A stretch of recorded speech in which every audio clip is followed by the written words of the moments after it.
మీ పిల్లల బంగారు భవిష్యత్తు కోసం కలలు కంటున్నారా? మీ సొంతింటి కలను నిజం చేసుకోవాలనుకుంటున్నారా?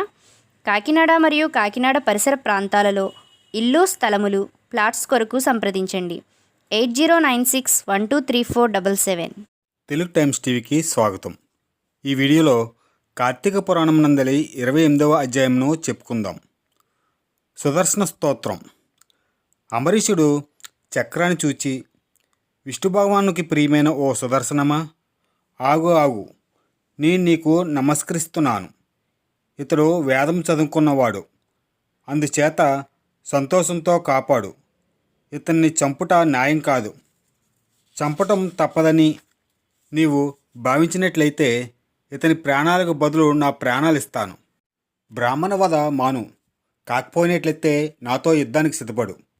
నీవు శత్రువులకు లొంగని భగవంతుని ఆయుధానివి అయినప్పటికీ, నీవు నాకు దైవమైనప్పటికీ నీతో నేను యుద్ధం చేస్తాను. క్షత్రియుడు ఒకరిని యాచించకూడదని బ్రహ్మ వివరించాడు. అయినప్పటికీ జగడం ఎందుకని నేను నిన్ను యాచించాను. నీవు సకల దేవతలకు జయింపురాని దానివి అని, నీ బలం హెచ్చని నేను ఎరుగుదును. అయినప్పటికీ నా బాహుబలం నిన్ను యుద్ధానికి పిలుస్తుంది. శ్రీమన్నారాయణుడు గల వేల్పులందరూ మన ఇద్దరి యుద్ధాన్ని చూస్తారు. నేను నిన్ను కిందకు తోచిన వెంటనే మునిందిని వదులుతావు. నీకు ప్రాణాల మీద ఆశ ఉంటే విష్ణు భగవాన్ని చేతియందు ఇంకా కొంతకాలం ఉండాలనుకుంటే నన్ను శరణజొచ్చిన మునిందిని వదులు అని అంబరీషుడు అన్నాడు. ఆ మాటలకు సుదర్శనం ఎంతో సంతోషించినప్పటికీ అతన్ని పరీక్షించాలనే ఉద్దేశంతో కోపాన్ని నటిస్తూ, ఓ అంబరీష, నేను మధుకైటబులను చంపాను. చంపుటకు సాధ్యం కాని రాక్షసులను ఎందరినో చంపాను. ఈ దుర్వాసుని చంపడం ఎవరితరం కాదు. అతడు నిన్ను ఈ దశకు తెచ్చాడు. నేను బ్రహ్మ శంకరుల తేజస్సులు ధరించాను. ఇతరులు నన్ను కన్నెత్తి చూడలేరు. బ్రహ్మ రుద్ర తేజాలను మీరిన నన్ను, క్షేత్రం తేజం కలిగిన నీవు నన్నేమి చేయలేవు. బలవంతుడైన పగవారితో సంధి చేసుకోవడం మంచిది.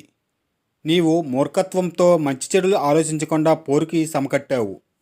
నీవు హరిభక్తుడివని నీవన్న మాటలకు నేనెంతవరకు సహించాను. అనవసరంగా ప్రాణాలు పోగొట్టుకోవడం మంచిది కాదన్నాడు. ఆ మాటలను విన్న అంబరీషుడు కోపంతో, ఓ సుదర్శనమా, నా దేవుని సమాధానాన్ని విని ఇంతవరకు నిన్ను వేడుకున్నాను.